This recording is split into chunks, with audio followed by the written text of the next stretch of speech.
जय हिंद। जैसे कि आपको पता है कि आपको टेस्ट हुआ था, ठीक है, तो यहाँ पर इसको ऑब्जेक्टिव का आंसर शीट है। पहला क्वेश्चन निम्नलिखित में कौन एक कोशिकीय जीव है, ठीक है, तो इसका सही आंसर है अमीबा यानी कि ए, ठीक है। उसके बाद दूसरा क्वेश्चन है कि किस वैज्ञानिक ने कोशिका के केंद्र का पता लगाया था, तो इसका सही आंसर क्या है, रॉबर्ट ब्राउन यानी कि बी, ठीक है। तीसरा क्वेश्चन कहता है कि कुछ पदार्थ जैसे कि कार्बन डाइऑक्साइड, ऑक्सीजन कोशिका झिल्ली के आर पार क्रिया द्वारा होते हैं, इसे क्या कहा जाता है, तो इसका सही आंसर क्या है, विसरण यानी कि ऑप्शन नंबर बी, ठीक ना। और चौथा क्वेश्चन है कि किस बिलियन में कोशिका के रखने की वह फूलने लगेगी, ठीक ना, तो इसका सही आंसर क्या है, तो सी है, अर्थात अल्प प्रसारणी बिलियन में, ठीक ना। और इसके बाद पांचवा क्वेश्चन है कि अमीबा अपना भोजन बाह्य पर्यावरण से किस प्रक्रिया द्वारा प्राप्त करता है ना, तो इसे क्या कहते हैं हम लोग, तो इसे कहते हैं, ऐसे तो कहते हैं हम लोग हिंदी में इसको कहते हैं क्या कि अंतःग्रहण, ठीक ना, लेकिन यहाँ पर इंग्लिश में कहते हैं इसको एंडोसाइंटेसिस, जो कि इंग्लिश शब्द था, ठीक है। और इसके बाद का क्वेश्चन था हमारा छठा क्वेश्चन कि पादप कोशिका में मौजूद कोशिका भित्ति किस पदार्थ की बनी होती है ना, छठा का सही आंसर है हमारा सेलुलोज यानी सेलुलोज का बना होता है, किसका बना होता है, सेलुलोज का, सी वाला। और सातवां क्वेश्चन है कि पादप कोशिका में कौन सा भाग पौधा के संरचनात्मक दृढ़ता प्रदान करता है ना, तो इसका मुख्य आंसर क्या है, कोशिका भित्ति, अर्थात सातवां का सी, ठीक ना। और कहता है कि कोशिका के किस भाग में आनुवांशिक गुण होते हैं, तो इसका सही आंसर हो जाएगा क्रोमोसोम, अर्थात डी, ठीक ना।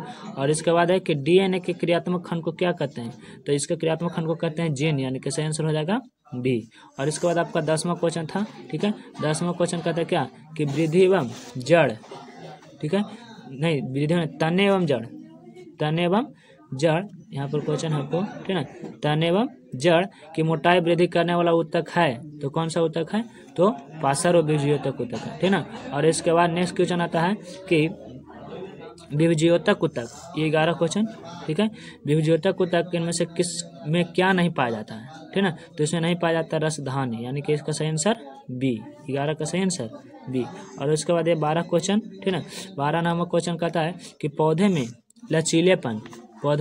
लचीलेपन है ना किसके कारण आता है, तो काइले काइमा कारण आता है, ठीक है, अर्थात इसका सही आंसर सी है। और इसके बाद 13 नंबर क्वेश्चन में कहता है किस अस्थायी ऊतक में लिग्निन नामक रासायनिक पदार्थ पाया जाता है ना, तो इसका सही आंसर स्क्लेरन काइमा, ठीक है, अर्थात सी। और उसके बाद 14 नंबर क्वेश्चन है कि एरेनकाइमा किस प्रकार के पौधों में पाया जाता है, ठीक है, ये आपका 14 क्वेश्चन है, ठीक है, सॉरी थोड़ा सा दिक्कत हो रहा है। 14 नंबर क्वेश्चन में कह रहा कि एरेनकाइमा किस प्रकार के पौधे में पाया जाता है ना, तो इसका सही आंसर है कि जलीय पौधे में, किसमें पाया जाता है, तो जलीय पौधे में।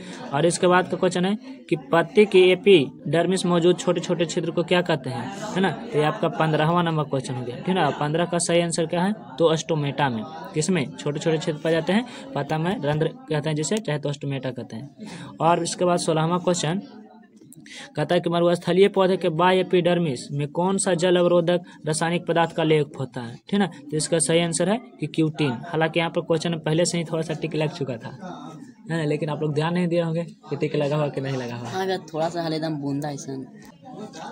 आगे क्वेश्चन का कहता है 17 नंबर क्वेश्चन, जो कि 17 नंबर क्वेश्चन इस प्रकार से था कि मशरूम है, तो मशरूम किसका उदाहरण है, तो ये कवक का उदाहरण है, किसका उदाहरण है, कवक का, है ना। और इसके बाद क्वेश्चन था 18 नंबर की, है ना, 18 नंबर क्वेश्चन क्या था कि ब्रायोफाइटा के अंतर्गत आते हैं, तो इसका सही आंसर क्या, मॉस आते हैं, क्या आते हैं, मॉस। इसके बाद आपका 19वां क्वेश्चन कुछ इस तरफ से था, ठीक ना, 19 से लेकर 29 तक के यहाँ पर था, जो कि पहला क्वेश्चन था 19वां नंबर क्या था कि सजीव के मौलिक इकाई क्या है ना, तो इसका सही आंसर है कि कोशिका, है ना। और इसके बाद 20 नंबर क्वेश्चन जो कि सभी जीवों के स्वास्थ्य निर्भर करता है ना, तो इसका सही आंसर क्या था कि पर्यावरण पर, किस पर निर्भर करता है, पर्यावरण पर, ठीक है, यानी कि 20 का सही आंसर ए। और इसके बाद आता है 21 क्वेश्चन कि जिन रोगों की अवधि कम होती है उन्हें क्या कहते हैं, है ना, तो 21वां नंबर क्वेश्चन का सही आंसर है ये आपका 21वां क्वेश्चन, है ना, कि जिसका अवधि कम होता है तो उसे अल्पकालीन कहते हैं, अथवा अल्पकालीन ऑप्शन नहीं होगा तो तीव्र रोग कहेंगे, यानी कि ऑप्शन सही हो जाएगा ची, तीव्र रोग, ठीक है। और उसके बाद 22वां नंबर क्वेश्चन कि फील पाँव, ठीक ना, फील पाँव रोग किस प्रकार का उदाहरण है, ठीक है, तो इसका सही आंसर क्या है कि दीर्घकालिक रोग है, कैसे रोग है, दीर्घकालिक रोग, यानी कि बी। और उसके बाद आपका 23वां क्वेश्चन आता है, 23वां क्वेश्चन कहता है कि ये रहा आपका 23वां क्वेश्चन, ठीक है, निम्न में से किस रोग को प्रचंड रोग है ना, कौन सा रोग प्रचंड रोग है, ठीक है ना। तो इसका सही आंसर है कि खांसी जुकाम। इसका सही आंसर क्या है, खांसी जुकाम। और इसके बाद 24वां नंबर क्वेश्चन है कि सूक्ष्म जीवों द्वारा समुदाय में फैलने वाले रोग को क्या कहते हैं, ठीक है ना। तो इसका सही आंसर क्या है, तो ऑप्शन नंबर बी यानी कि संक्रामक रोग, जो सूक्ष्म जीवों द्वारा एक समुदाय से दूसरे समुदाय फैलता है। उसके बाद 25वां क्वेश्चन, ठीक है ना। 25वां क्वेश्चन क्या कहता है कि पेप्टिक बर्न, है ना, पेप्टिक बर्न नामक रोग का कारण है। तो इसका सही आंसर क्या है, बैक्टीरिया। कौन सा रोग, कौन सा कारण है, तो बैक्टीरिया कारण है, ठीक ना। और यहाँ पर जो 8 लिखा हुआ था, जो कि आपका क्वेश्चन नंबर कितना था, 26 था, कितना था, 26 था, ठीक ना। तो इसका सही आंसर निम्न में से कौन सा रोग वायरस जनित है, ठीक ना। तो वायरस जनित रोग है, उसका नाम है क्या, एड्स। क्या नाम है, एड्स, ठीक है, यानी कि ऑप्शन नंबर ए। और उसके बाद 27 नंबर क्वेश्चन, ठीक ना। 27 नंबर क्वेश्चन, निम्न में से कौन सा रोग प्रोटोजोआ से होता है। तो इसका सही आंसर है कि मलेरिया, है ना, प्लाज्मोडियम प्रोटोजोआ से होता है। और उसके बाद 28वां नंबर क्वेश्चन, 28 में क्वेश्चन था यहाँ पर कि फील-पाँव रोग किस सूक्ष्म जीव के कारण से होता है। तो 28वां का सही आंसर है हमारा ऑप्शन नंबर सी यानी कि कृमि से, फील-पाँव, ठीक ना, हाथी पाँव भी इसको कहते हैं। और फिर 29वां नंबर क्वेश्चन था कि अच्छे स्वास्थ्य की मूल शर्त क्या है ना। तो इसका स्वतुलित आहार, स्वच्छता और स्वच्छ भोजन जल, अर्थात इनमें से सभी ऑप्शन सही है, ठीक ना। यहाँ तक 29 के बाद वाला आपको क्वेश्चन 30 में कुछ इस प्रकार था, है ना। यहाँ से कुछ क्वेश्चन जो कि क्वेश्चन था यहाँ पर कि निम्न में से किस ग्रह पर जीवन विद्यमान है। तो इसका सही आंसर क्या है कि पृथ्वी, ठीक ना। और उसके बाद का क्वेश्चन था कि पृथ्वी के सबसे बाहरी परत क्या कहलाती है, तो वायुमंडल, ठीक ना। और यहाँ पर वाला क्वेश्चन जिसका आंसर ऑप्शन में नहीं दिया था कि पृथ्वी पर कितने प्रतिशत भाग में जल है। तो इसका सही आंसर है 71%, ठीक ना। जो भी OMR में न भर करके बगल में भी लिख देंगे उनका सही माना जाएगा, ठीक ना। और इसके बाद फिर कहता है कि कौन पूरी पृथ्वी को कंबल के समान ढके रहती है। तो इसका सही आंसर है कि वायुमंडल, है ना।